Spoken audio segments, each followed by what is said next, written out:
students, today we are going to cover cardiac cycle. Okay, so let's begin. Basically, first of all, we have to learn the heart physiology that is intrinsic conduction system of the heart. Basically हमें जानना है पहले तो कि intrinsic conduction system क्या होता है heart की फिजियोलॉजी में. ओके, पहले तो क्या होता है, ऑटोरिथमिक सेल्स होते हैं. क्या उसके क्या क्या पार्ट्स हैं उसमें देखो, ऑटोरिथमिक सेल्स होते हैं. ऑटोरिथमिक सेल्स क्या करते हैं, इनिशिएट करते हैं एक्शन पोटेंशियल को.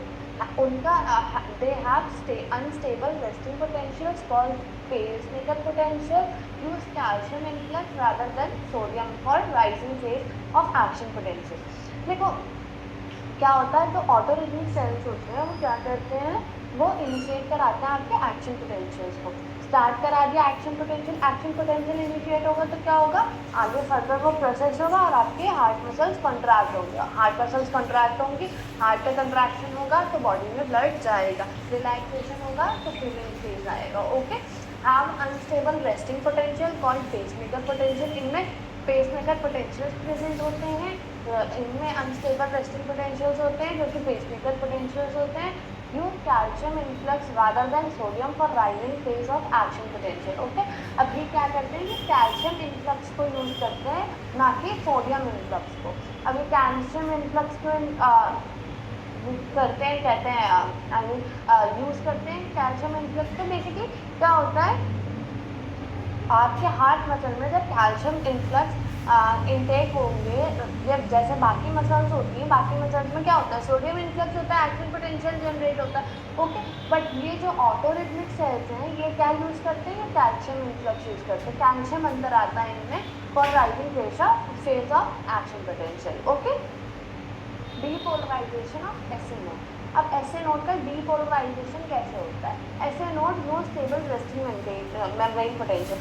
एसए नोड में पहले तो कोई भी स्टेबल रेस्टिंग मेम्ब्रेन पोटेंशियल नहीं होता है. ओके, पेसमेकर पोटेंशियल होता है जो कि ग्रेजुअल डीपोलराइजेशन होता है -60 मिली वोल्ट से, जिसमें स्लो इन्फ्लक्स ऑफ Na होता है. देखो क्या होता है, एसए नोड जो है आपका, उसमें कोई भी stable resting membrane potential present नहीं है. ठीक है, पेसमेकर पोटेंशियल जो होता है आपका, जो यहाँ पे हमने कहा गया है कि इसमें पेसमेकर पोटेंशियल जो होते हैं, अनस्टेबल रेस्टिंग पोटेंशियल जो कि पेसमेकर पोटेंशियल होते हैं, वो क्या होते हैं, वो बेसिकली ना ग्रेजुअली डीपोलराइजेशन होते हैं -60 मिली वोल्ट से, जिसमें स्लो इन्फ्लक्स ऑफ सोडियम होता है. ओके, अब एक्शन पोटेंशियल कब होता है, action potential occurs at threshold of -40 millivolt. इनका थ्रेशोल्ड जो होता है वो -40 मिली वोल्ट होता है. अभी -60 का ग्रेजुअल डीपोलराइजेशन हो रहा है, ग्रेजुअली डीपोलराइज होकर कितना पहुंच जाएगा, -40. -40 क्या मतलब, एक्शन पोटेंशियल शूट होगा. एक्शन पोटेंशियल शूट होगा, फिर होगा जब तक, कब तक शूट होगा, जब तक 0 मिली वोल्ट नहीं आता, जब तक डीपोलराइजिंग फेज नहीं आता. थ्रेशोल्ड -40 पे आएगा, मतलब जो एक्शन पोटेंशियल की पीक होगी, ये थ्रेशोल्ड होगा जिस पे एक्शन पोटेंशियल अगर होगा, वो होगा -40 मिली वोल्ट. और उसके बाद डीपोलराइजिंग फेज आएगा जो कि 0 वोल्ट पे जाके डीपोलराइजिंग फेज आएगा.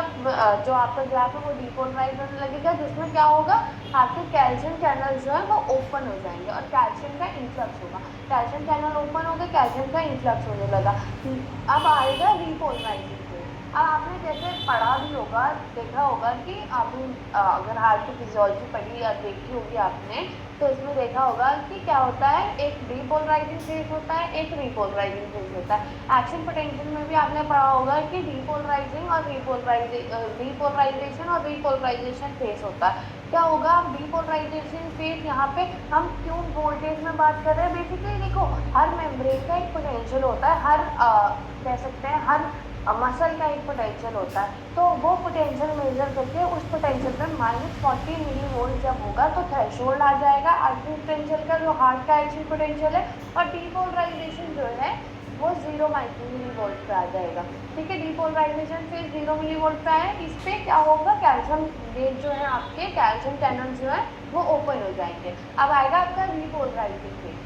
रीपोलराइजिंग फेज में क्या होगा, जो आपका सोडियम चैनल है वो ओपन हो जाएगा और पोटेशियम चैनल जो है वो ओपन हो जाएगा और पोटेशियम बाहर जाने लगेंगे. ओके, अब ये कब होगा? एट -60 मिली वोल्ट के plus channels close, pacemaker potential start होगा।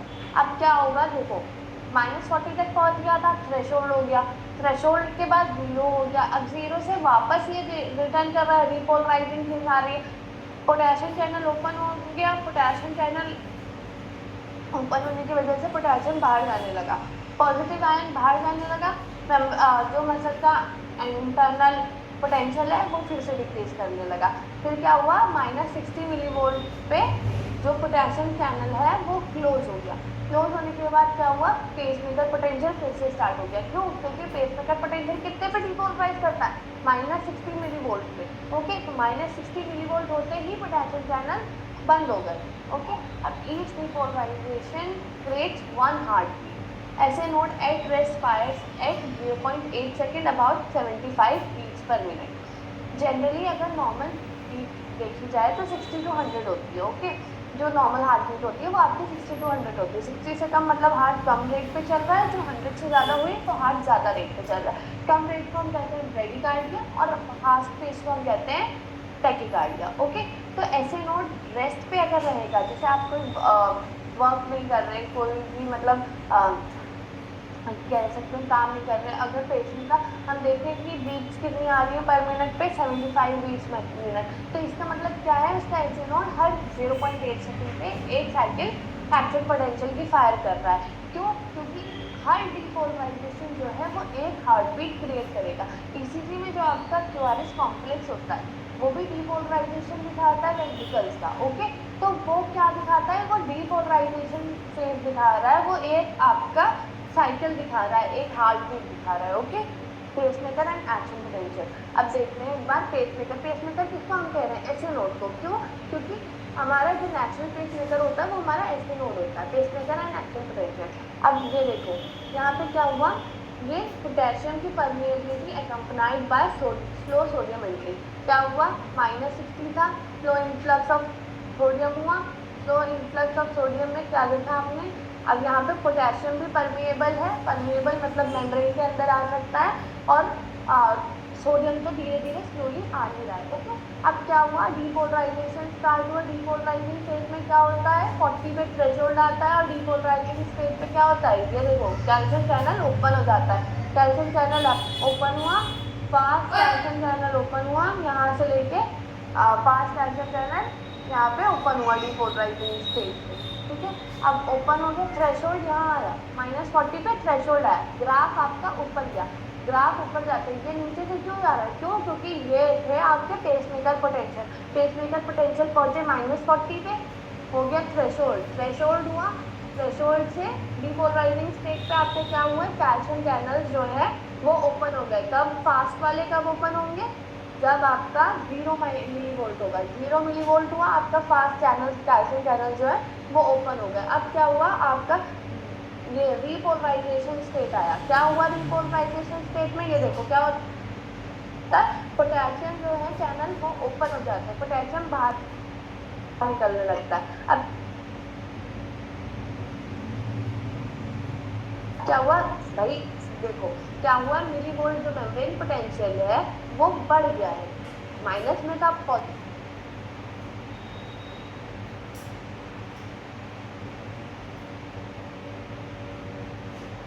में जा रहा है तो बढ़ गया। ठीक है, अब ये बढ़ गया, अब इसको कम भी तो करना है, तो कम करने के लिए क्या होगा, पोटेशियम जहाँ इन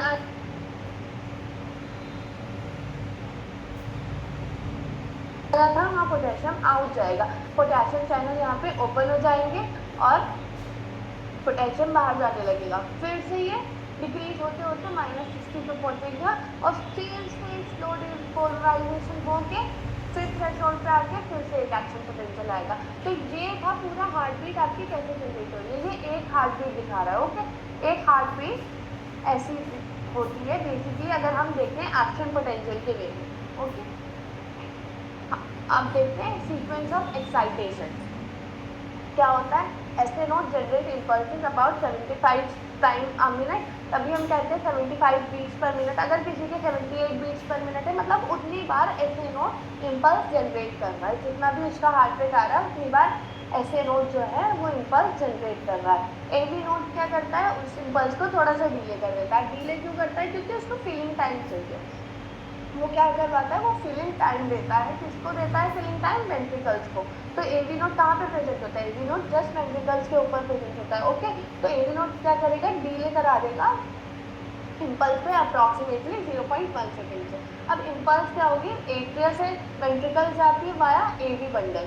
पहले देखो, पहले क्या होता है, इलेक्ट्रिकल इम्पल्स का कंडक्शन सिस्टम जो होता है ना वो ऐसे होता है, ऐसे नोड, ऐसे नोड से आया एवी नोड, एवी नोड से bundle of his, bundle of his से पल्सरी फाइबर्स।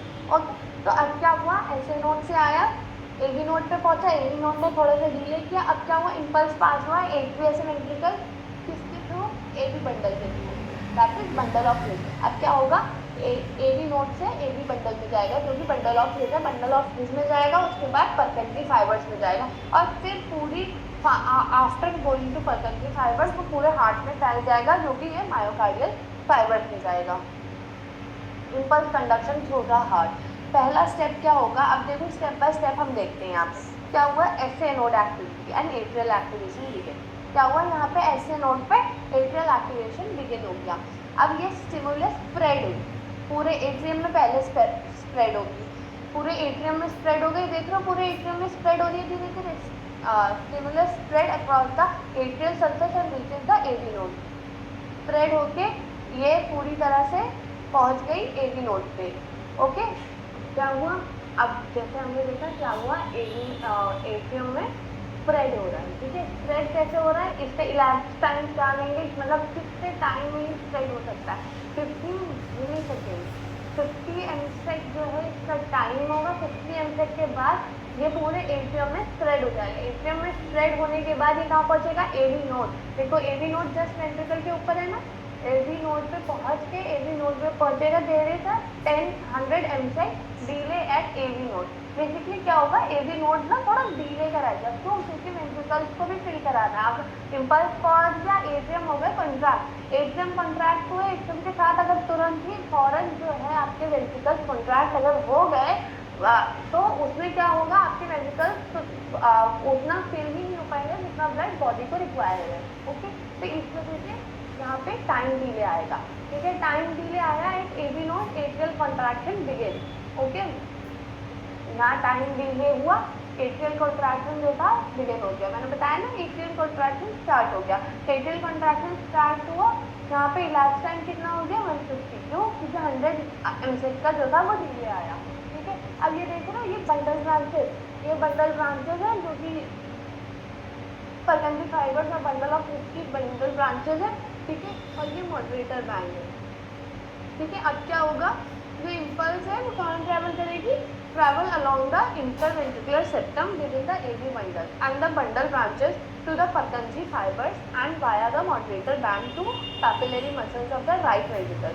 देखो क्या करेंगे अब, ये धीरे धीरे इम्पल्स स्प्रेड होगी, कहाँ स्प्रेड होगी, बेसिकली बंडल ऑफ जिसमें बंडल ब्रांचेस को कहते हैं और पल्सरी फाइबर्स में ये स्प्रेड करेंगे वाया मॉडरेटर बैंड। ये जो मॉडरेटर बैंड है इसके थ्रू स्प्रेड करेंगे to papillary muscles of right ventricle. Right ventricle के पैपिलरी मसल्स में भी ये स्प्रेड करेंगे इस वक्त। ठीक है, फिर धीरे धीरे ये पूरे डिस्ट्रीब्यूट हो जाएंगे पल्सरी फाइबर्स में, और delay is distributed by pulsary fibres and relate throughout the ventricle myocardium. Pulsary fibres में गई, अब ये बंडल ऑफ हिज में चली गई थी, बंडल ऑफ हिज के बाद ये गई पल्सरी फाइबर्स में, पल्सरी फाइबर्स में गई, और पूरे आपके वेंट्रिकल्स में इन्होंने अपना कह सकते हैं पूरा डिस्ट्रीब्यूशन किया अपने इम्पल्स का, और डिस्ट्रीब्यूट होने के बाद एट्रियम के बाद वेंट्रिकल कॉन्ट्रैक्शन करवाया गया, जब एट्रियल कॉन्ट्रैक्शन कंप्लीट हो गया। ओके, टोटल टाइम कितना लगा, 225 एमसेक। अब देखते हैं इलेक्ट्रोकार्डियोग्राम। अब आप सोचेंगे इलेक्ट्रोकार्डियोग्राम में तो हमें ऐसे दिखती है हार्ट बीट, और उधर अभी मैंने आपको एक्शन पोटेंशियल दिखाया था वो अलग तरह से ग्राफ। बेसिकली वो ग्राफ था आपके मसल कॉन्ट्रैक्शन का, ये ग्राफ है आपके हार्ट के डिपोलराइजेशन का, होल हार्ट के डिपोलराइजेशन का, होल हार्ट बीट का। ओके, बेसिकली क्या होता है, ये पी वेव है। देखिए पी वेव जो है वो क्या करती है, एट्रियम को डिपोलराइज कराती है, डिपोलराइज द एट्रिया। एट्रियम का डिपोलराइजेशन शो करती है, डिपिक्ट करती है आपके ग्राफ पे, पी वेव ये करती है। कि क्यूआरएस कॉम्प्लेक्स होती है वो वेंट्रिकल डीपोलराइजेशन शो करती है। अब आप कहेंगे एट्रियम डीपोलराइज हुआ, रिपोलराइजेशन क्यों नहीं दिख रहा है? क्योंकि वो जो है वो क्यूआरएस कॉम्प्लेक्स से मास्क हो जाता है। क्यों? वेंट्रिकल बड़ा मास है, वेंट्रिकल जब फोर्सफुली डीपोलराइज हो रहे हैं तो उनके इम्पैक्ट की वजह से जो छोटा मास है जो कि एट्रियम है उसका रिपोलराइजेशन जो है वो मास जब हो जाता है, उसके ऊपर क्यूआरएस कॉम्प्लेक्स फॉर्म हो जाता है, क्यूआरएस कॉम्प्लेक्स शो होता है। ओके, और टी वेव जो है वो जब वेंट्रिकल रिपोलराइज करते हैं तो टी वेव दिखती है। कोई भी चीज़ रिपोलराइज हुई है, कंट्रैक्ट हुई है तो वो रिलैक्स भी होगी। ओके, तो वही वेंट्रिकल भी जब रिपोलराइज हुए हैं तो वो रिपोलराइज होंगे। देखो मैंने बताया था ना 0.8 सेकेंड्स का एक हार्ट बीट होती है। देखो ये 800 मिली सेकेंड दिखा रहा है यहाँ पे, ये एक हार्ट बीट का है। क्यों? 0.8 सेकेंड मतलब 800 मिली सेकेंड। 800 मिली सेकेंड में एक हार्ट बीट बनी है, मतलब 75 बीट्स पर मिनट की ये ईसीजी स्क्रिप्ट है। ठीक है, इलेक्ट्रोकार्डियोग्राम। इलेक्ट्रोकार्डियोग्राम बेसिकली होता क्या है? इलेक्ट्रोकार्डियोग्राम जो है आपका रिकॉर्ड होता है इलेक्ट्रिकल इवेंट्स का in the myocardium that can be correlated with the mechanical event that is P wave, QRS complex, T wave, TR interval, QT interval. अब देखो यहाँ हमने तो कह दिया कि रिकॉर्ड होता है इलेक्ट्रिकल इवेंट्स का मायोकार्डियम में that can be correlated with mechanical events. अब इसका मतलब क्या हुआ? जो इलेक्ट्रिकल इवेंट्स अभी जो मैंने बताया कि इम्पल्सेस बनेंगी, इम्पल्सेस ऐसे नोड से भी नोड जाएंगी, मायोकार्डियम में फैलेंगे, वो जितना भी है वो सब कोरिलेट हो जाएगा मैकेनिकल इवेंट से। मैकेनिकल इवेंट मतलब कंट्रैक्शन होगा, फीलिंग होगी, रिलैक्सेशन होगा, ये सब मैकेनिकल इवेंट्स में आ जाएगा। ओके, तो ये है आपका रिकॉर्ड जो टोटल मतलब होगा। ईसीजी क्या है? ईसीजी उसी चीज़ का एक रिकॉर्ड है। Okay, T wave. T wave क्या होता है? Depolarization of atrial myocardium. Atrial myocardium जो होता है उसका डीपोलराइजेशन को हम कहते हैं टी वेव। अभी मैंने बताया कि डीपोलराइजेशन का मतलब कंट्रैक्शन, कंट्रैक्शन हुआ, contraction in way of electrocardiogram. Depolarization का मतलब होता है कंट्रैक्शन। हर वे में डीपोलराइजेशन का मतलब कंट्रैक्शन नहीं है कि हम मसल कंट्रैक्शन उसी टाइम हो रहा है। कई बार ऐसा होता है कि मसल कंट्रैक्शन आपके रिपोलराइजेशन फेज जब तक नहीं आता तब तक चलता रहता है। ओके, तो आप ये नहीं कहेंगे डीपोलराइजेशन हो गया तो कंट्रैक्शन कंप्लीट हो गया। Completion of contraction is not based on depolarization phase. Okay, क्या होगा? पी वेव जो है अब डीपोलराइजेशन हुआ एट्रियल मायोकार्डियम। क्या है एट्रियल मायोकार्डियम? जो आपका एट्रियम का मसल मास है वो डीपोलराइज हुआ, वो कंट्रैक्ट हुआ, वो कंट्रैक्ट हुआ। Signal onset of atrial contraction, signal onset depolarization हुआ। अब सिग्नल क्या आया? डीपोलराइजेशन का मतलब जो आपकी मसल्स हैं वो एक तरह से एक्टिव हो गई किस लिए? एट्रियल के कंट्रैक्शन के लिए। एट्रियल कंट्रैक्शन का सिग्नल आया इनमें तो वो डीपोलराइजेशन हो गया। अब सिग्नल आया, कंट्रैक्शन स्टार्ट हुआ, कंट्रैक्शन स्टार्ट हुआ, टी वेव फॉर्म हुई, टी वेव फॉर्म हुई। QRS complex, ventricle depolarization. Ventricular depolarization signal कहाँ गया? वेंट्रिकल में। किस लिए? वेंट्रिकल के कंट्रैक्शन के लिए। ठीक है, अब वेंट्रिकल का कंट्रैक्शन हो गया, अब आया सिग्नल रिपोलराइजेशन का। रिपोलराइजेशन ऑफ वेंट्रिकल मतलब डिपोलराइज हुआ है, अब उनको रिलैक्स होना है तो रिपोलराइजेशन के सिग्नल्स आया वेंट्रिकल में। टीआर इंटरवल और टी2 इंटरवल ये दोनों ही 0.16 सेकेंड के होते हैं, मतलब जो नॉर्मल रेंज होती है उनके वो 0.16 सेकेंड होता है। अब ये कहाँ से एक्सटेंड करता है? स्टार्ट करता है एट्रियम डीपोलराइजेशन से to the start of ventricle depolarization. कहाँ से एक्सटेंड होगा? एट्रियल डीपोलराइजेशन से कहाँ तक? वेंट्रिकल डीपोलराइजेशन के स्टार्ट तक। मतलब जो क्यू वेव हो या फिर आर वेव हो। देखो जैसे ये इलेक्ट्रोकार्डियोग्राम है आपका, मतलब एक ईसीजी का हार्ट बीट आप देखो ईसीजी की। पीआर इंटरवल कहाँ तक है? देखो पी वेव के स्टार्ट से ये जो क्यूआरएस कॉम्प्लेक्स है इसके इनिशिएशन से जस्ट पहले, मतलब जहाँ से ये इनिशिएट हुआ उससे पहले, मतलब जिस पोर्शन से आपका ये इनिशिएट हो रहा है जिस लाइन से, वो आप कैलकुलेट कर लेंगे at PR interval from P to that point. Okay, that is our PR interval. PR interval होता क्या है? पीआर इंटरवल जो होता है आपका दिखाता है एट्रियल डीपोलराइजेशन। ठीक है, can indicate damage to conducting pathway on AV node is greater than 0.20 second. अब क्या हुआ? अगर मान लो आपका ये पी आर इंटरवल बढ़ गया, तो मतलब क्या है, आपके कहीं ना कहीं ब्लॉकेज है, कहीं भी ए बी नोड तक की जो रीजन है उसमें ब्लॉकेज है, कोई हार्ड ब्लॉक की कंडीशन हो सकती है अगर पी आर इंटरवल प्रोलॉन्ग है। और मोस्ट ऑफ द केसेस अगर जो आपके हार्ड ब्लॉक की कंडीशंस होती हैं उनमें पी आर इंटरवल ही एक सिग्निफिकेंट क्राइटेरिया होता है जिसको हम देखते हैं कि हार्ड ब्लॉक है या नहीं। अब आते हैं क्यूटी इंटरवल पे।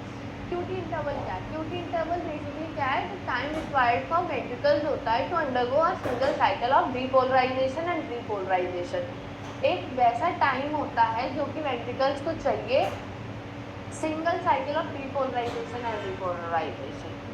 वेंट्रिकल्स का बेसिकली कंट्रैक्शन और रिलैक्सेशन दोनों होता है। ये होता है आपका क्यूटी इंटरवल। कैसे होता है, कहाँ से स्टार्ट होता है वेंट्रिकल का डीपोलराइजेशन? क्यू वेव से, क्यूआरएस कॉम्प्लेक्स से। अब कुछ वेव्स में कुछ आप कह सकते हो रीजन में आपको क्यू वेव्स नहीं दिखेंगे, तो नेसेसरी नहीं है कि क्यू वेव हुई होंगी तभी वहीं से स्टार्ट होगा क्यूटी इंटरवल, नहीं। अगर ये क्यूआरएस कॉम्प्लेक्स है आपका, विदाउट क्यू वेव भी है वो, जहाँ से आपका क्यूआरएस कॉम्प्लेक्स स्टार्ट हो रहा है वहाँ से लेके आपका टी वेव के एंड तक आपका क्यूटी इंटरवल होगा। ओके, क्या डिपेक्ट करेगा ये आपका पूरी तरह से वेंट्रिकल का कॉन्ट्रैक्शन और रिलैक्सेशन। और ये कब प्रोलॉन्ग हो सकता है? ये प्रोलॉन्ग तभी हो सकता है जब इलेक्ट्रोलाइट डिसबैलेंस हो, कोई भी कंडक्शन प्रॉब्लम हो, कोई इस्कीमिया हो या मायोकार्डियल डैमेज हो। ठीक है, ये आपका इलेक्ट्रोकार्डियोग्राम के बारे में था। इसमें एक एक्सटी इंटरवल भी होता है जो कि मायोकार्डियल इस्कीमिया में बहुत सिग्निफिकेंट होता है। आप मायोकार्डियल इस्कीमिया को जब भी पढ़ लेंगे तो उसमें देखेंगे कि क्या होता है कि एक्सटी इंटरवल को हम देखते हैं कि वो कहीं एलिवेटेड और कहीं कह सकते हैं उसको कि एलिवेशन और डाउनवर्ड डिफ्लेक्शन तो नहीं है उसमें। ओके, अब देखते हैं ईसीजी नॉर्मल एबनॉर्मल दोनों कैसी दिखती है। देखिए, साइनस रिदम की है, नॉर्मल ईसीजी है। साइनस रिदम क्यों कह रहे हैं? साइनस रिदम मतलब पी वेव जो है वो साइनोइट्रियल नोड से निकलती है, इम्पल्स डीपोलराइज कराती है एट्रियम को। मतलब पी वेव जो शो करती है वो इम्पल्स नहीं कर रही है साइनोइट्रियल नोड से, वो ये दिखाती है। तो मतलब हर पी वेव के बाद एक पीक बन रही है, तो ये हो गया आपका साइनस रिदम। ओके, अब यहाँ देखो, यहाँ क्या है, यहाँ आपका पी वेव एक्सिस है, मतलब कोई भी ऐसे नोड एक्टिविटी आपको नहीं दिख रही। पी वेव नहीं है मतलब ऐसे नोड एक्टिविटी नहीं है। ऐसे नोड एक्टिविटी नहीं दिख रही मतलब ये होगा नोडल रिदम या नोडल रिदम कहेंगे। ठीक है, अब ये आपको दिखा पीवीसी, देखिए प्रीमेच्योर वेंट्रिकुलर कॉन्ट्रैक्शन या वेंट्रिकुलर प्रीमेच्योर कॉम्प्लेक्सेस जो कि वीपीसी भी कहलाते हैं। ठीक है, अब ये किस टाइम दिखेगा? Express stone note inverted QRS complex miss happen QRS and T and absence of P wave preceding this contraction. क्या होगा? अब जो आपको दिखेगा ये वीपीसी जब भी दिखेगा, पी वेव इससे पहले आपको नहीं दिखेगी, मतलब ये साइनस नोड से नहीं आएगा, ये दूसरे किसी भी रीजन से हार्ट के आपको शो होगा। Okay, ECG abnormal. देखते हैं हार्ट ब्लॉक। देखो मैंने बताया था कि सॉरी, अगर कोई कंडक्शन ब्लॉक होगा तो आर इंटरवल जो है वो पी आर इंटरवल जो है वो प्रोलॉन्ग हो जाएगा। यहाँ देख या कोई ड्रॉप बीट होगी। अब ड्रॉप बीट दिख रही है आपको, पी वेव तो बन रही है, नोड से इम्पल्स तो आ रही है, मतलब वो इम्पल्स पूरी तरह फैल ले रही है, हार्ट में फैल नहीं पा रही है। तो क्यों नहीं फैल रही? कोई ना कोई ब्लॉकेज होगी, कोई ब्लॉकेज यहाँ पे शो हो रही है, तो इसका मतलब यहाँ पे हार्ट ब्लॉक की कंडीशन थी। ठीक है, अब देखो arrhythmia, conduction failure at AV node. अब क्या हुआ, यहाँ पी वेव्स तो बनी बट एवी नोड तक कंडक्शन नहीं पहुँच रहा, तो ये हो गया फिब्रिलेशन। वेंट्रिकल्स फिब्रिलेट कर रहे, कंडक्शन आ नहीं रहा तो वेंट्रिकल्स बार बार फिब्रिलेट कर रहे। क्यों? अलग अलग जगहों से उन्हें कंडक्शन मिल रहा है, एक जगह से नहीं मिल रहा, कई जगहों से उन्हें मिल रहा है, तो वेंट्रिकल्स फिब्रिलेट कर रहे हैं। ठीक है, जिसकी वजह से क्या होगा, वेंट्रिकल्स फिब्रिलेट तो कर रहे हैं बट ब्लड पंप ही नहीं कर पा रहे, ब्लड पंपिंग नहीं होगी यहाँ पे। अब देखते हैं phases of cardiac cycle. Atrial, diastole and systole. Blood flows into and passively out of atria 80% of total. AV valves open. Atrial systole pumps only about 20% of blood into ventricle. क्या हुआ? Atrium, diastole और systole, मतलब relax हुआ, उसके बाद contract हुआ, relax हुआ, blood अंदर फ्लो हुआ, अंदर फ्लो होने के बाद सिस्टोल हुआ, बाहर गया कितना? 80%। ठीक है, पैसिवली चला जाता है, कोई उस पर फोर्स नहीं लगानी पड़ती। ठीक है। एवी वॉल्स ओपन हो जाते हैं। एवी वॉल्स कौन से? माइट्रल वॉल और ट्राइकस्पिड वॉल, जो आपके हार्ट के बीच में नहीं होते, एट्रियम और वेंट्रिकल्स के बीच में जो आपको वॉल्स होते हैं वो एवी वॉल्स होते हैं, वो ओपन हो जाएंगे, चला जाएगा। फिर क्या है, जो सिस्टोल आएगा, डायस्टोल से सीधे 80% चला गया। क्या हुआ, मतलब डायस्टोल की कंडीशन में ही 80% डायरेक्टली चला गया, पैसिवली कोई भी फोर्स नहीं चाहिए। बट अब 20% तो रह गया है एट्रियम में, अब उसको क्या चाहिए, उसको चाहिए पंप।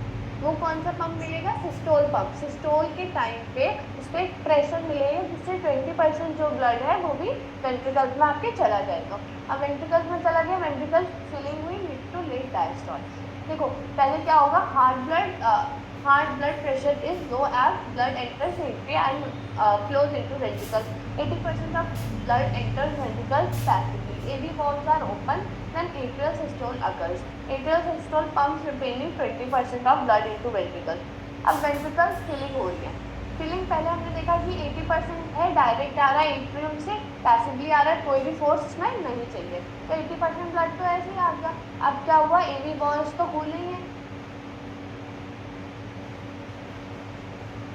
फिर क्या होगा, एट्रियल सिस्टोल होगा। एट्रियल सिस्टोल होने के बाद क्या होगा, जो एट्रियम है उन्होंने पंप किया बाकी बचा हुआ 20% ऑफ ब्लड, मतलब आपके वेंट्रिकल्स फुल्ली फिल्ड हो गए।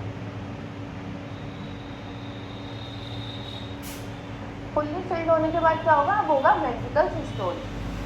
Ventricle systole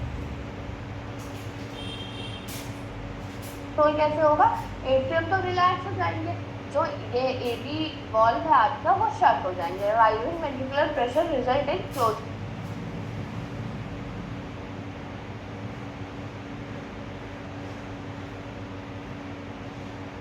of AV valve. अब वेंट्रिकुलर प्रेशर कैसे राइज हुआ, क्यों राइज हुआ, क्योंकि फिलिंग हो गई वेंट्रिकल, पूरा वेंट्रिकल फिल हो गया, तो क्लोजिंग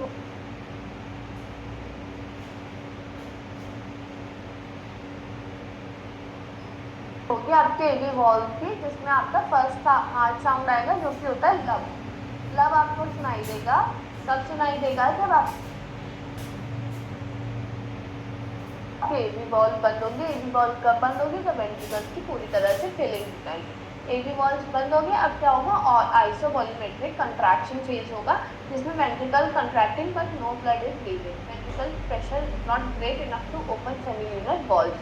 अब देखो सेमील्यूनर वॉल्व्स कौन से होते हैं, सेमील्यूनर वॉल्व्स वो होते हैं जो आपके एओर्टा और पल्मोनरी आर्टरी में प्रेजेंट होते हैं। ओके,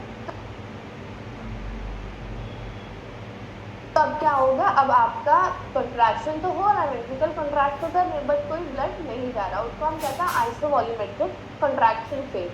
वो फेज आता है, उसमें आपका कोई भी ब्लड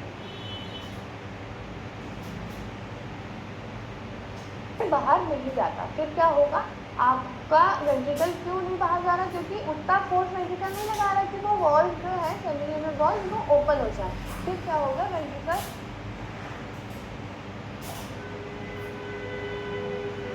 वेंट्रिकुलर इजेक्शन फेज आएगा, तभी हम कहते हैं इजेक्शन फ्रैक्शन। जितना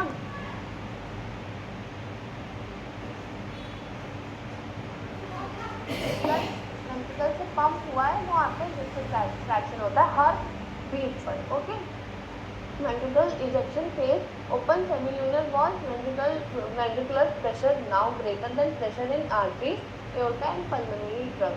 क्या होगा, वेंट्रिकल प्रेशर जो होगा वो ग्रेटर हो जाएगा आर्टरीज में, एओर्टा और पल्मोनरी ट्रंक में। क्यों, क्योंकि सारा ब्लड उठ के आपका वेंट्रिकल से एओर्टा और पल्मोनरी आर्टरी में चला जाएगा। इसलिए वेंट्रिकल इजेक्शन के टाइम क्या होगा, जब वेंट्रिकल इजेक्शन आया आपके सेमील्यूनर वॉल्व ओपन हो गए, सेमील्यूनर वॉल्व ओपन हो गए, वेंट्रिकल प्रेशर जो है वो ग्रेटर हो गया, और फिर वो प्रेशर क्यों, मतलब क्यों इजेक्शन आया, वेंट्रिकुलर इजेक्शन क्यों आया, क्योंकि जो आपका वेंट्रिकल प्रेशर था वो आपकी आर्टरी से ज़्यादा हो गया, ग्रेट वेसल से ज़्यादा हो गया। तो क्या किया उसने सेमील्यूनर वॉल्व ओपन कर दिए, ठीक है, सेमील्यूनर वॉल्व ओपन हुआ, उसके बाद क्या हुआ, सारा जो भी वेंट्रिकल्स का आपका ब्लड था वो कहाँ चला गया, आर्टरीज और पल्मोनरी ट्रंक में, और वहाँ का प्रेशर बढ़ गया। वहाँ का प्रेशर बढ़ने के बाद क्या हुआ, वेंट्रिकल डायस्टोल, वेंट्रिकल रिलैक्स हो गए। Okay, backflow of blood in aorta and pulmonary trunk जो होता है क्लोज विद सेमिलुनर वॉल। अब क्या हुआ, सारा ब्लड, सारा प्रेशर जो था आपके एओर्टा और पल्मोनरी ट्रंक में चला गया या पल्मोनरी आर्टरी में चला गया। अब क्या हुआ, सारा ब्लड तो चला गया, अब उसका बैक फ्लो क्या करवाता है, सेमिलुनर वॉल को क्लोज करवा देता है। तो वो जो क्लोजिंग साउंड होता है वो आपका होता है डब, तभी आपको हार्ट बीट सुनाई देती है, लव डब। ओके, डायटोटिक notch, brief rise in aortic pressure caused by backflow of blood, rebounding of semilunar valves। डायटोटिक नॉच फॉर्म हो जाती है कई बार, क्यों फॉर्म होती है, क्योंकि थोड़ा सा एओर्टिक प्रेशर बढ़ जाता है because of back flow of rebounding of semilunar valve. कई बार होता है सेमिलुनर वॉल्व जो है वो बैक फ्लो कर जाते हैं, तो वो in normal physiology, not in pathological condition, in normal physiology तो वो डायटोटिक नॉच फॉर्म करते हैं। Blood once again flowing into relax atria and passaging into ventricles. देखो ये दिख रहा है आपको, यहाँ पे लेफ्ट एट्रियम में आया, ये ब्लड है, लेफ्ट एट्रियम में आया, फिर यहाँ से आया लेफ्ट वेंट्रिकल में। ऐसे ही आपका एक्शन पोटेंशियल का ग्राफ बना था, सेम वही एक्शन पोटेंशियल का ग्राफ है। वेंट्रिकुलर डायस्टोल के टाइम क्या हुआ, लेफ्ट एट्रियम से स्टार्ट होगा, लेफ्ट एट्रियम से स्टार्ट हुआ लेफ्ट वेंट्रिकल में, लेफ्ट वेंट्रिकल से कहाँ गया, आपके एओर्टा में। एओर्टिक वॉल्व ओपन होगा तभी तो एओर्टा में जाएगा, एओर्टिक वॉल्व ओपन हुआ, एओर्टा में गया, एओर्टा में जा रहा है। वेंट्रिकल सिस्टोल के टाइम पे एओर्टा में जा रहा है। सिस्टोल के टाइम पे क्यों जा रहा है, क्योंकि सिस्टोल के टाइम पे कॉन्ट्रैक्ट हो रहा है वेंट्रिकल, वेंट्रिकल कॉन्ट्रैक्ट हुआ, ये आया सिस्टोल के टाइम पे एओर्टा में, एओर्टा में आया। अब क्या हुआ, यहाँ पे डायफ्राटिक नॉच आया, क्यों आया, क्योंकि एवी वॉल्व जो था, एओर्टिक वॉल्व जो था वो क्लोज हुआ, एओर्टिक वॉल्व क्लोज हुआ, यहाँ आ गया डायफ्राटिक नॉच। डायफ्राटिक नॉच दिख रहा है आपको, डायफ्राटिक नॉच आ गया। अब क्या हुआ, लेफ्ट एवी वॉल्व ओपन। अब ये क्यों, ये क्या हुआ, यहाँ पे लेफ्ट एवी वॉल्व क्यों क्लोज हुआ, क्योंकि ये वेंट्रिकल, अब देखा जाए तो हम एट्रियल डायस्टोल तो पी वेव के फॉर्म में देख रहे हैं, ठीक है। अब देखते हैं वेंट्रिकल डायस्टोल, ठीक है। वेंट्रिकल डायस्टोल में देखो क्या होता है, डायस्टोल मतलब रिलैक्सेशन, रिलैक्सेशन में एट्रियम से वेंट्रिकल तो रिलैक्स है, एट्रियम कॉन्ट्रैक्ट करना, एट्रियम के खुल गए वॉल्व जो है, वॉल्व खुल के लेफ्ट वेंट्रिकल में ब्लड चला गया, यहाँ पे हो गया वॉल्व बंद, वॉल्व क्लोज हुए, लेफ्ट वेंट्रिकल से एओर्टा में गया, पंप हो रहा है धीरे धीरे, फिर आया प्रेशर तो एओर्टा के वॉल्व खुले, एओर्टा के वॉल्व खुले, आगे पूरा फिलिंग हो गई, पूरी फिलिंग एओर्टा में चली गई, जो भी फिल हुआ था वेंट्रिकल में ब्लड, एओर्टा के वॉल्व हो गए क्लोज। डायफ्राटिक नॉच आई, उसके बाद आके देखा आपने कि एवी वॉल्व जो है दोबारा से खुले, क्यों खुले, क्योंकि वेंट्रिकल डायस्टोल आ गया, फिर वेंट्रिकल रिलैक्स हो गया और एट्रियम कॉन्ट्रैक्ट कर रहा है तो एवी वॉल्व ओपन हो गए। ओके, अब स्ट्रोक वॉल्यूम देख लेते हैं, ये स्ट्रोक वॉल्यूम है और ये and diastolic volume. And diastolic volume जो कहा जा रहा है क्योंकि डायस्टोल के एंड पे जो भी वॉल्यूम लेफ्ट है, ठीक है, वेंट्रिकल्स में, वो हो गया आपका एंड डायस्टोलिक वॉल्यूम। और सिस्टोल के एंड पे, यहाँ सिस्टोल एंड हुआ, सिस्टोल के एंड पे जो भी वॉल्यूम है वो है आपका एंड सिस्टोलिक वॉल्यूम। ओके, तो स्ट्रोक वॉल्यूम क्या हो गया, एंड डायस्टोलिक वॉल्यूम से लेके एंड सिस्टोलिक वॉल्यूम तक जितना भी पोर्शन आया वो हो गया स्ट्रोक वॉल्यूम।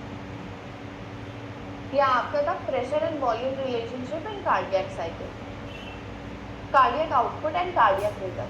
अब पढ़ते हैं कार्डियक आउटपुट के बारे में और कार्डियक रिजर्व के बारे में। Cardiac output is the amount of blood pump by each ventricle in 1 minute. Cardiac output is the product of heart rate and stroke volume. देखो क्या होता है, जितना भी स्ट्रोक वॉल्यूम दिया, स्ट्रोक वॉल्यूम क्या है, जितना एंड डायस्टोलिक वॉल्यूम मतलब डायस्टोल के बाद जितना आपके बॉडी में मतलब हार्ट में ब्लड बचा और सिस्टोल के बाद जितना बचा, उसका जो भी पैरामीटर है, जो भी मेजरमेंट है वो होती है स्ट्रोक वॉल्यूम, ठीक है। मतलब देखो डायस्टोल मतलब फिलिंग के बाद और कॉन्ट्रैक्शन के बाद जितना बचा, मतलब आपकी बॉडी में कितना ब्लड एक बार में पंप हुआ, वो हो गया आपका स्ट्रोक वॉल्यूम, ठीक है। बीट्स पर मिनट मतलब हार्ट रेट को बीट पर मिनट में लेते हैं, ठीक है, और इसको ml पर बीट पे लेते हैं। तो बीट पर मिनट में आपने हार्ट रेट ले लिया। हार्ट रेट क्यों लिया, क्योंकि आपको 1 मिनट में निकालना है कि हार्ट कितना पंप कर रहा है, तो 1 मिनट में कितनी बीट हुई वो ले लेंगे हम, बीट ले ली, फिर स्ट्रोक वॉल्यूम ले लिया, स्ट्रोक वॉल्यूम को कर दिया मल्टीप्लाई, तो आपका आ गया कार्डियक आउटपुट, मतलब 1 मिनट में आपका हार्ट कितना ब्लड पंप कर रहा है वो आपके पास आ जाएगा। इसीलिए इसका यूनिट क्या होगा, ml per minute. Okay, heart rate is the number of heart beats per minute, okay, stroke volume is the amount of blood pump out by the ventricle with each beat. जैसे मैंने बताया कि हर beat पे ventricle कितना blood pump करेगा वो आपका स्ट्रोक वॉल्यूम हो जाएगा। Cardiac reserve is the difference between resting and maximal cardiac output. Okay, देखो कार्डियक रिजर्व क्या हो जाएगा, जो डिफरेंस होगा, आप आराम से बैठे हैं, रेस्ट पे हैं, रेस्टिंग कार्डियक आउटपुट, और जो आप एक्सरसाइज के टाइम आपका कार्डियक आउटपुट आएगा, जो मैक्सिमल कार्डियक आउटपुट आएगा, उसमें कार्डियक रिजर्व वो डिफरेंस हो जाएगा कि maximal minus resting cardiac output is your cardiac reserve. कि इतना रिजर्व कार्डियक रिजर्व है आपका कि आपकी बॉडी इतना ब्लड और सस्टेन कर सकती है। ओके, सिंपल मेथड देखें, एंड डायस्टोलिक वॉल्यूम जो है क्या हुआ, एंड डायस्टोलिक वॉल्यूम मतलब फिलिंग, ठीक है। एंड डायस्टोलिक वॉल्यूम से पहले देखते हैं and ventricle diastole. Ventricle diastole हुआ, ये रिलैक्स हो रहा है, वेंट्रिकल रिलैक्स हुआ, मान लो ये जो सिरिंज है ये वेंट्रिकल है, ठीक है, वेंट्रिकल रिलैक्स हुआ। एंड डायस्टोलिक वॉल्यूम आया कितना, इतना, मतलब इतना रिलैक्सेशन हुआ तो इतना आ गया, ठीक है। अब एंड डायस्टोलिक वॉल्यूम के बाद क्या हुआ, पंप हुआ हार्ट, मतलब कंट्रैक्ट हुआ, सिस्टोल हुआ, ठीक है, पंप हुआ, पंपिंग गई इतना नीचे, अब ये हो गया एंड सिस्टोलिक वॉल्यूम, ठीक है। देखो नीचे जा रहा है धीरे धीरे, बाहर निकल रहा है ब्लड, यहाँ क्या फिल हुआ है, अगर वो रिलैक्स हुआ तो क्या फिल हो रहा है, ब्लड फिल हो रहा है, ब्लड फिल हो गया, इतना ब्लड फिल हो गया, ठीक है। अब मान लो सिरिंज में इतना ब्लड फिल हो गया, सिरिंज क्या वेंट्रिकल मान लो, ठीक है, वेंट्रिकल में इतना ब्लड फिल हुआ, अब ये वेंट्रिकल सिस्टोल आया, वेंट्रिकल कॉन्ट्रैक्ट हो रहे हैं, देख रहे हो, पंपिंग हुई, वेंट्रिकल में यहाँ तक ब्लड गया, स्ट्रोक वॉल्यूम ये आया, जितना ब्लड पंप हुआ। अब स्ट्रोक वॉल्यूम इतना आ गया, ये है एंड सिस्टोलिक वॉल्यूम। अब ये इतना एंड सिस्टोलिक वॉल्यूम है और इतना एंड डायस्टोलिक वॉल्यूम है, एंड डायस्टोलिक वॉल्यूम में से एंड सिस्टोलिक वॉल्यूम माइनस कर दोगे तो इतना तुम्हारे पास बीच का पोर्शन जो है वो तुम्हारा क्या बन गया, स्ट्रोक वॉल्यूम।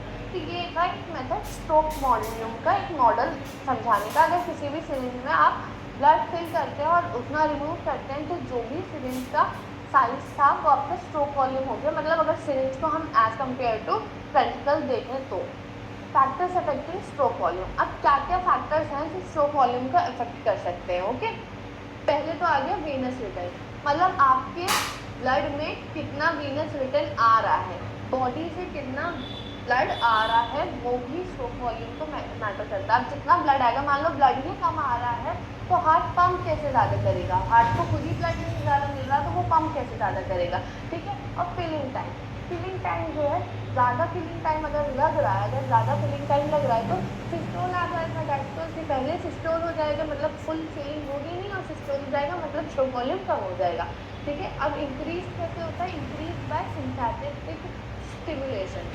कोई भी ऐसी सिचुएशन आई जिसमें सिंपैथेटिक नर्वस सिस्टम आपका स्टिमुलेट हो गया तो ये इंक्रीज हो जाएगा। Increase by epinephrine, norepinephrine, glucagon, thyroid hormone, इनकी वजह से आपका स्ट्रोक वॉल्यूम इंक्रीज हो जाएगा। और कब डिक्रीज होगा, सिंपैथेटिक में इंक्रीज हो रहा है तो पैरासिम्पैथेटिक में डिक्रीज हो जाएगा।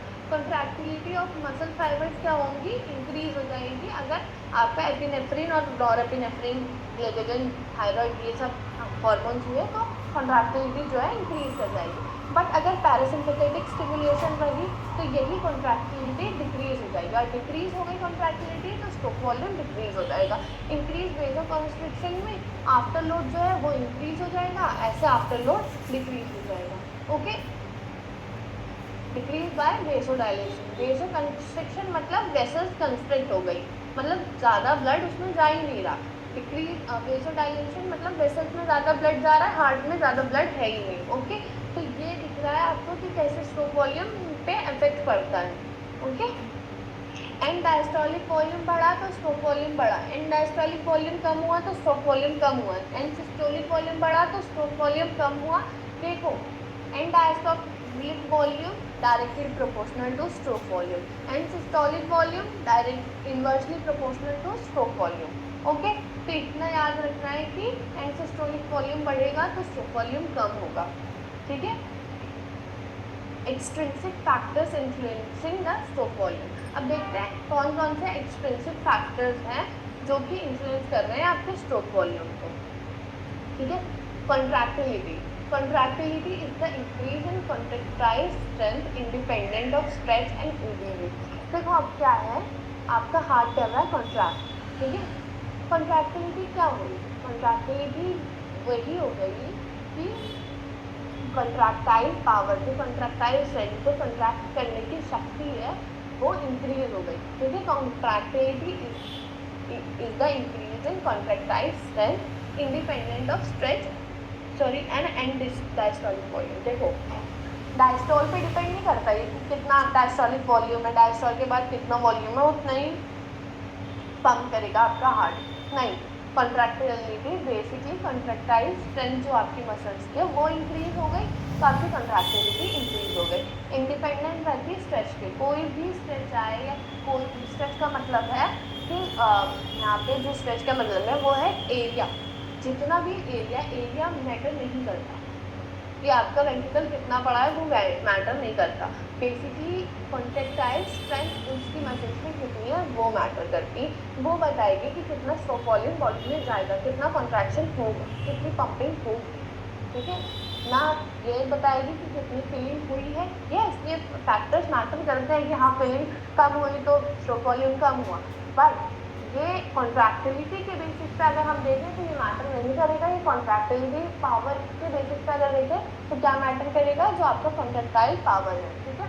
Refer to as extrinsic since the intrinsic factor is from some external source. देखो हम इसको हम एक्सट्रिंसिक क्यों कह रहे हैं, क्योंकि ये इंटरनली प्रेजेंट नहीं है, ये एक्सट्रिंसिक सोर्स से हमें मिल रहा है, एक्सट्रिंसिक फैक्टर से मिल रहा है फ्रॉम सम एक्सटर्नल सोर्स। जैसे कि increase in contractility comes from increase sympathetic stimuli. मान लो कोई भी ऐसी स्टिमुलाई आ गई, कोई भी स्ट्रेस आ गया, कोई भी एंजाइटी आ गई जिसकी वजह से हार्ट रेट आपका बढ़ गया। अब हार्ट रेट बढ़ गया तो आपका कार्डियक आउटपुट भी बढ़ेगा, डायरेक्टली प्रोपोर्शनल है भाई, मल्टीप्लिकेशन होता है स्ट्रोक वॉल्यूम का। कार्डियक आउटपुट बढ़ रहा है मतलब स्ट्रोक वॉल्यूम भी बढ़ रहा है। स्ट्रोक वॉल्यूम बढ़ा, क्यों बढ़ा? क्योंकि सिंपैथेटिक स्टिमुलाई था, बाहर का कोई भी स्टिमुलाई था। स्ट्रेस बाहर का स्टिमुलाई हो गया, हार्ट के अंदर तो प्रेजेंट नहीं है ना, बाहर से हमें मिल रहा है, ठीक है। तो स्ट्रेस आपका सिंपैथेटिक स्टिमुलाई हो गया, ठीक है। सर्टेन हार्मोन्स, मान लो कोई हार्मोन्स ऐसे हैं जिनकी वजह से आपका कॉन्ट्रैक्टाइल पावर बढ़ रहा है, जैसे ये है, क्या करेंगे? एपिनेफ्रिन, नॉरएपिनेफ्रिन, ग्लूकेगन हार्मोन या फिर थायराइड हार्मोन जो है आपकी कॉन्ट्रैक्टिलिटी ऑफ मसल सेल्स को इंक्रीज कर देते हैं, ठीक है। कॉन्ट्रैक्टिलिटी इंक्रीज करेंगे कौन से hormone? Epinephrine, norepinephrine, thyroid hormone, glucagon, ये सारे हार्मोन्स जो हैं वो क्या करेंगे? कॉन्ट्रैक्टिलिटी इंक्रीज करेंगे। कैल्शियम एंड सम ड्रग्स, क्या होगा? अब जैसे मैंने पहले बताया था कि कैल्शियम का इन्फ्लेक्स यहाँ मैटर करता है कार्डियक साइकिल, ठीक है। तो कार्डियक की कॉन्ट्रैक्टिलिटी में भी तो रोल होगा ना कैल्शियम का, ओके। तो कैल्शियम जो है यहाँ हार्ट में क्या होता है, हार्ट में सोडियम, जो हार्ट मसल होती है पहले तो ये होती है कार्डियक मसल्स, ठीक है। ये स्केलेटल मसल्स में यहाँ प्रेजेंट होती है, ये कार्डियक मसल्स होती है, थोड़ी सी डिफरेंट होती है as compare to skeletal muscle. क्या डिफरेंस होता है इसमें इंटरकैलेटरी डिस्क होती हैं, ये आपस में जुड़ी भी होती है, बेसिकली ये ना अलग अलग नहीं होती है। इनमें इंटरकैलेटरी डिस्क होती है, इनमें लाइनिंग दिखेगी आपको, ठीक है। ये स्ट्राइटेड होती है, बेसिकली स्मूथ नहीं दिखेंगी आपको। तो ये है आपके कार्डियक मसल्स के लिए।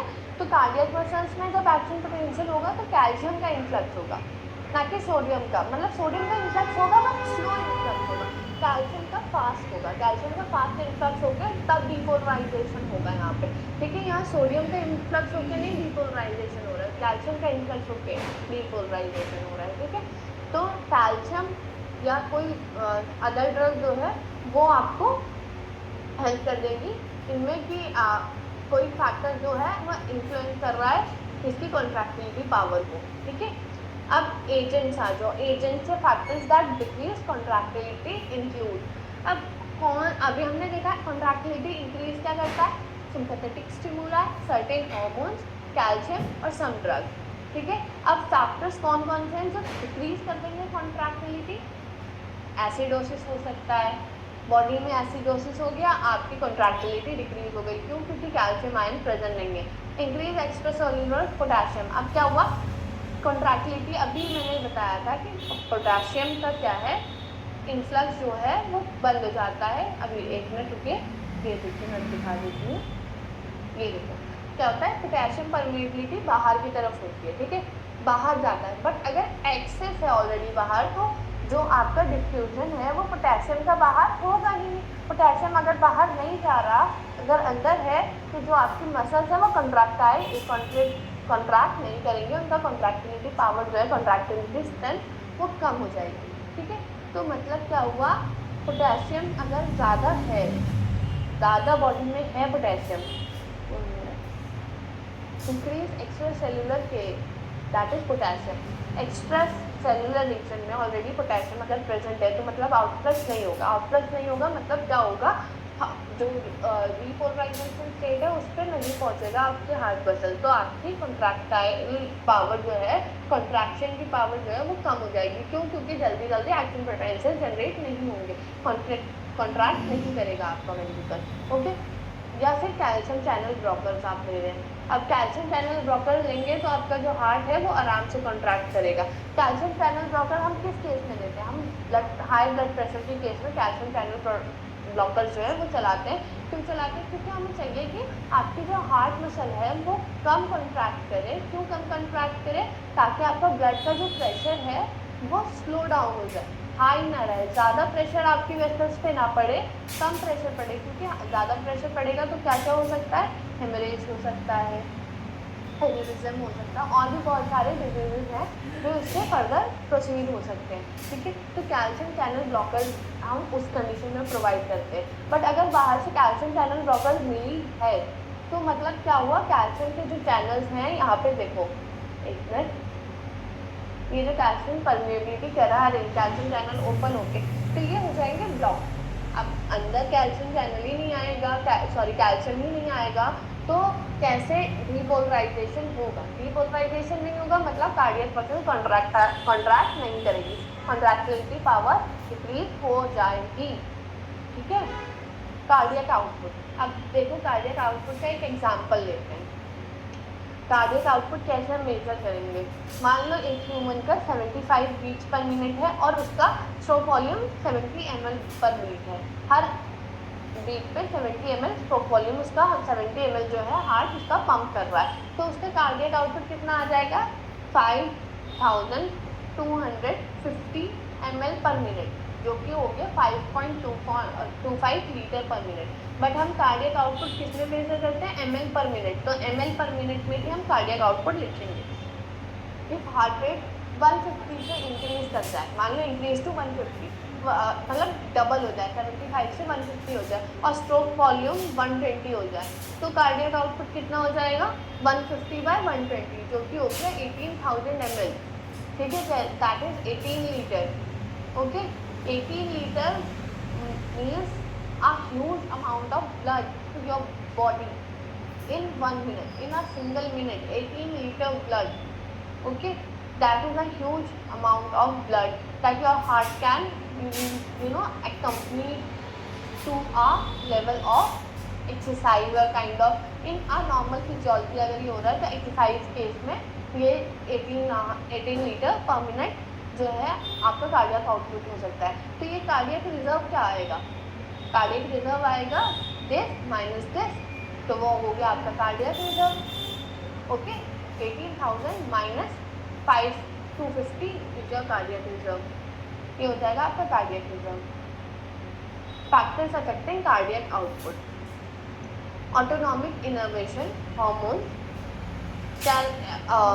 किस चीज़ का अफेक्ट करेंगे? देखो दो फैक्टर्स होते हैं ना कार्डियक आउटपुट के, एक होते हैं हार्ट रेट, एक होते हैं स्ट्रोक वॉल्यूम। ठीक है, तो कौन कौन से फैक्टर जो हैं कार्डियक आउटपुट को सीधा अटैक करेंगे? ऑब्वियसली हार्ट रेट और स्ट्रोक वॉल्यूम।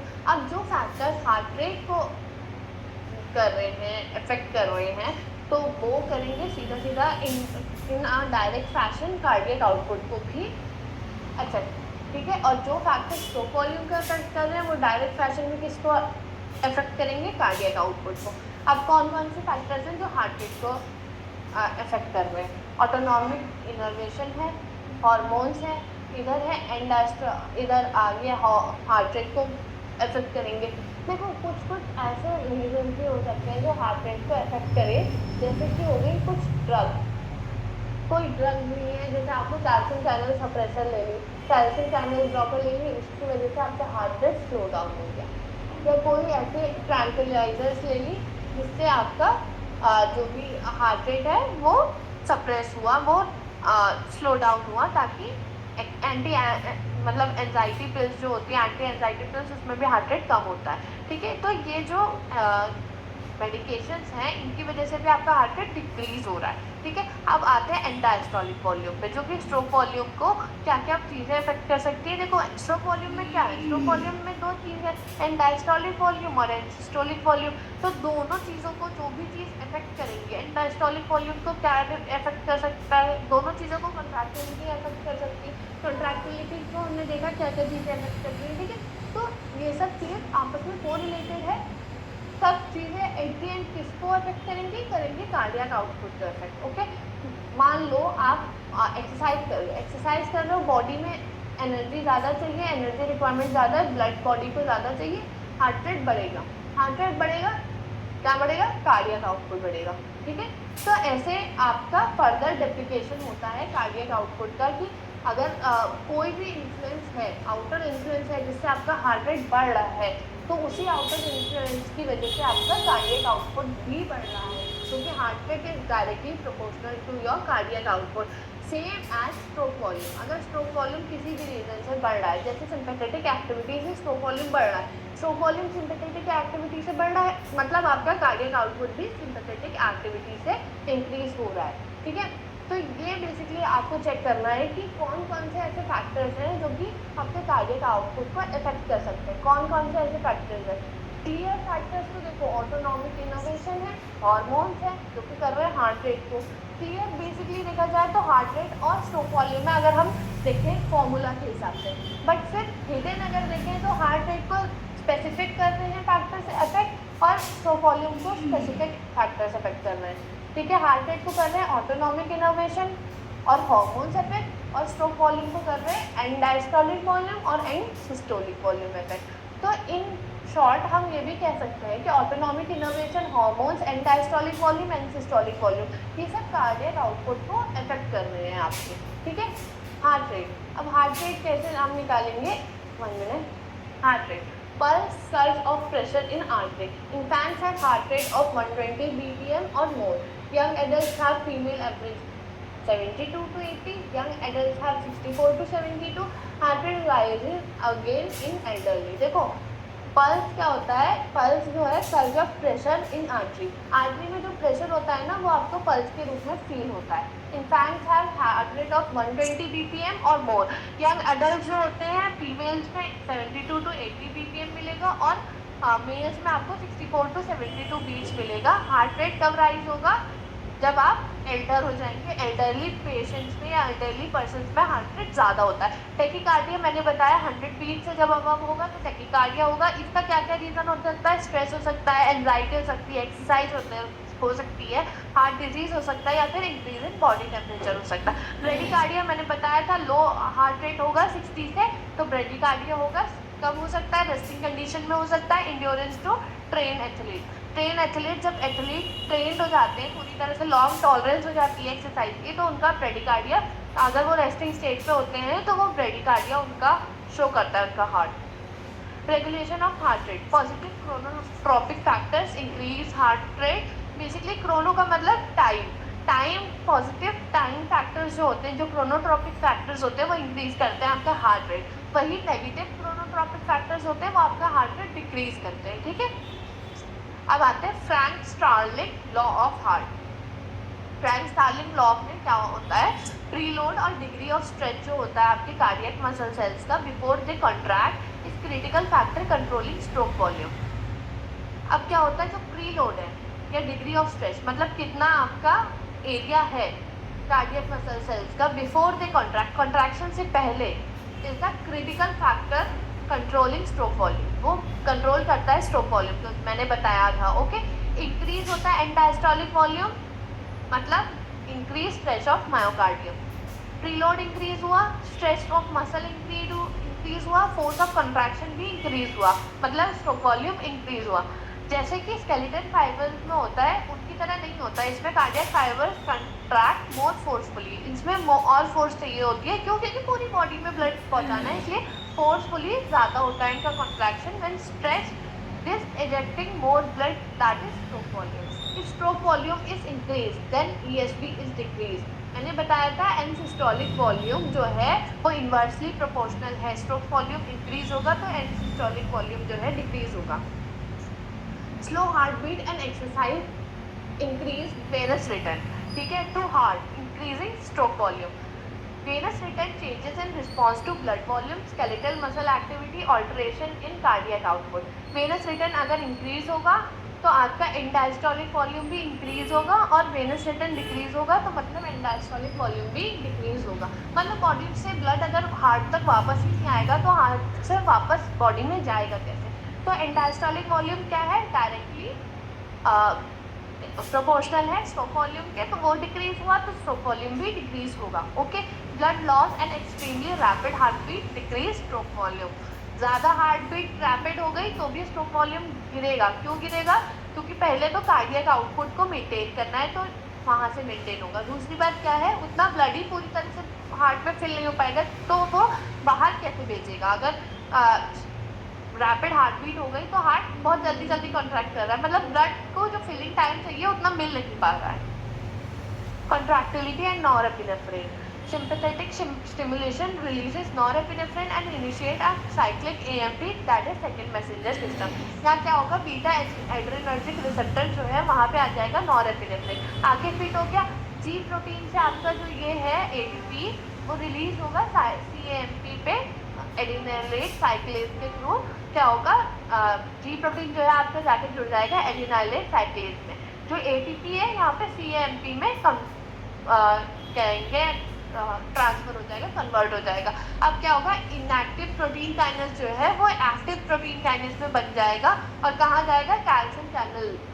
कैल्शियम चैनल में जाएगा और ओपन करा देगा कैल्शियम चैनल को. कैल्शियम चैनल ओपन होगा, कैल्शियम का इन्फ्लक्स हुआ सार्कोप्लाज्मिक रेटिकुलम में.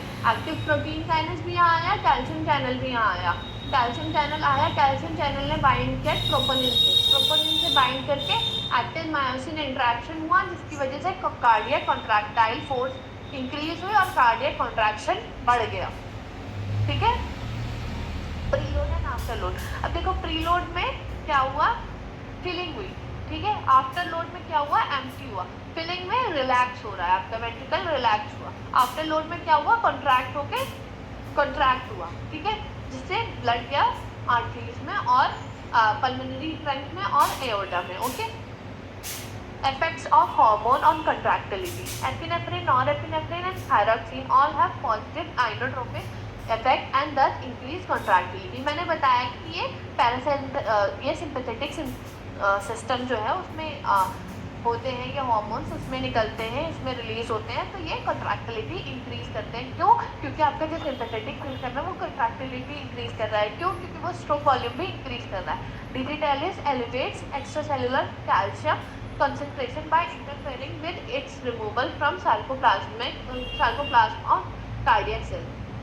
अब जो मेडिसिन है डिजिटलिस वो क्या करेगी, इंट्रासेलुलर कैल्शियम की कंसंट्रेशन है उसको इंक्रीज करा देगी. क्यों इंक्रीज कराएगी, वो जो सार्कोप्लाज्म है कार्डियक सेल्स का उससे रिमूव करवा देगी कैल्शियम को, तो उससे वहाँ इंट्रासेलुलर कंसंट्रेशन है वो इंक्रीज हो जाएगी, मतलब कॉन्ट्रैक्टिलिटी पावर इंक्रीज हो जाएगी. क्योंकि कैल्शियम ज़्यादा है. बीटा ब्लॉकर्स जो हैं ब्लॉक कर देंगे बीटा रिसेप्टर्स को और तभी प्रिवेंट हो जाएगी सिंपैथेटिक स्टिमुलेशन ऑफ हार्ट जो कि नेगेटिव क्रोनोट्रोपिक इफेक्ट है.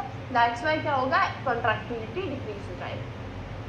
Exercise and cardiac output. जो प्रोप्रियोसेप्टर्स हैं हार्ट रेट करेंगे increase at the beginning of exercise due to signals from joints and muscles. अब जब आप एक्सरसाइज कर रहे हैं तो आपका हार्ट रेट बढ़ेगा. क्यों, क्योंकि सिग्नल्स आएंगे जॉइंट्स और मसल्स से कि उन्हें ज़्यादा ब्लड चाहिए तो हार्ट रेट बढ़ेगा. वेनस रिटर्न जो होगा, वेनस रिटर्न बढ़ेगा, स्ट्रोक वॉल्यूम भी बढ़ेगा. मस्कुलर एक्टिविटी बढ़ी, वेनस रिटर्न बढ़ा, स्ट्रोक वॉल्यूम बढ़ा. ठीक है. हार्ट रेट बढ़ने से, स्ट्रोक वॉल्यूम बढ़ने से कार्डियक आउटपुट भी बढ़ गया. बट अगर यही एक्सरसाइज प्रोलॉन्ग हो, लंबे टाइम तक करते रहेंगे तो रेस्टिंग स्टेट में जो ह्यूमन है उसका हार्ट रेट ब्रेडिकार्डिया शो करेगा. क्यों शो करेगा, क्योंकि उसके हार्ट की जनरल फिजियोलॉजी बन जाएगी ज़्यादा हार्ट रेट की. Okay. Exercise produce ventricular hypertrophy, stroke volume increase, allow heart to beat more slowly at rest. That's why increase cardiac rhythm. Okay. Hope आपको सब कुछ समझ आ गया हो। Thank you so much for listening me आप।